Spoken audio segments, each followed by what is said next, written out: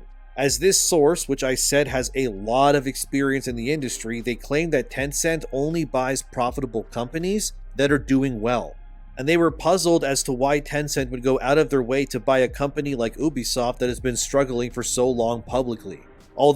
It's wild right now, especially when it comes to how many studios are struggling financially. One of the big issues is this corporate greed that seems to be infecting the whole industry. They mentioned how consulting groups have become like a plague, making decisions that don't reflect the needs of the developers or the gaming community. It's the honest developers who end up suffering from these poor choices. The thing is, the insider told me that many developers feel they can't speak freely about what's going on because they risk getting blacklisted or fired. It's sad to see this level of control, almost like a cult mentality, where everyone has to toe the company line. This pressure can stifle creativity and lead to decisions that hurt the quality of games. We also talked about how games are ballooning in cost and complexity, yet developers are often held back by layers of bureaucracy. Imagine trying to build a house but having to get permission from your boss for every single brick you want to lay down. It's frustrating and slows everything down, making it feel like indie games might be the future since they can move more quickly without all that red tape. Another thing that came up was the situation with Ubisoft, which has been in the news for all the wrong reasons. There have been serious allegations against key people in the company, and it seems like the quality has taken a hit since some of these executives have left or been forced out due to scandals. It's a mixed bag though, because while these individuals might have been bad in their personal lives, they were also responsible for keeping the quality of games high. It's a complicated situation that raises questions about how much personal behavior should impact professional roles. The insider also mentioned Ashraf Ismail, a former Ubisoft director who faced allegations and ended up getting fired. It's wild that he found a new job right away at a Tencent studio, even though he was previously accused of some serious misconduct. It makes you wonder about the industry's culture and how some people can just move around without really facing consequences for their actions. Overall, the insider's perspective paints a pretty bleak picture of the gaming industry right now. Between the poor decisions made by big execs, the problems with localization, and the fear among developers to voice their opinions, it's clear that the industry has some serious challenges ahead. It's not all doom and gloom though. There's still a lot of talent out there, and hopefully, as indie games rise, we'll see some refreshing changes. All things considered, the entire situation got written off by one side of the political spectrum as a racist endeavor to make sure the main character isn't a black man. It got got championed by the other side as evidence of DEI narrative pollution and historical revisionism for the sake of cheap diversity points. Regardless of where you fall on that subject, it's not a good situation to have as a gaming publisher. That's kind of the foundation here. But going further, for anyone struggling to connect the dots on this part, after waiting a hefty number of years for a Japanese-themed Assassin's Creed video game, Ubisoft then chose to make the main character not from Japan. This means you go around as a non-Japanese, foreign-born, historically debated real-life figure, slaughtering an untold number of Japanese characters in the process, and then advertise that story by using symbolic representation of the Nagasaki atomic bomb. That is a colossally stupid thing to do, and was widely panned by critics as a completely tone-deaf blunder. Still, none of that even comes close to a complete picture, because Ubisoft has been struggling on a bewildering scale for at least the past couple of years. See, Assassin's Creed isn't their only franchise, despite being probably the one that they're best known for, and it's certainly not their only AAA-level project. Quadruple A video gaming, which is supposedly what Ubisoft gave the world when they released Skull and Bones. Just one problem: Skull and Bones took almost a decade to finally get released, and in reality, only ended up going the distance at all because Ubisoft was stuck in development hell as a result of their deal with the Singaporean government. Basically, they had to make this game because they didn't have a choice, aka government contracts, hundreds of millions of dollars, many years of work, and the CEO quite literally called it a quadruple A game, only to have it immediately fail totally on release for a multitude of reasons, which cumulatively made clear that this was not, in fact, a quadruple A product. The fact that the PlayStation 5 Pro isn't selling out immediately like the base PS5 did is actually great news for anyone hoping to get one before the holidays. This lack of frenzy suggests that scalpers aren't targeting the PS5 Pro as aggressively, meaning regular consumers have a much better chance of grabbing one without paying inflated prices. Digital Foundry recently weighed in on the situation, pointing out that the PS5 Pro's pre-order numbers might look softer compared to the base PS5, but this doesn't mean it's a failure. In fact, they explained that before the pandemic, it was more common for consoles to not sell out at launch. Additionally, the supply chain situation has likely improved, meaning there's enough stock available to meet demand, which wasn't the case when the original PS5 launched. Compared to previous mid-gen refreshes like the PS4 Pro and Xbox One, the PS5 Pro is in a slightly different position. Those older systems launched at the same price as their base models, making them a no-brainer for many people upgrading. This time around, the Pro model has a higher price, and it seems like Sony is okay with more modest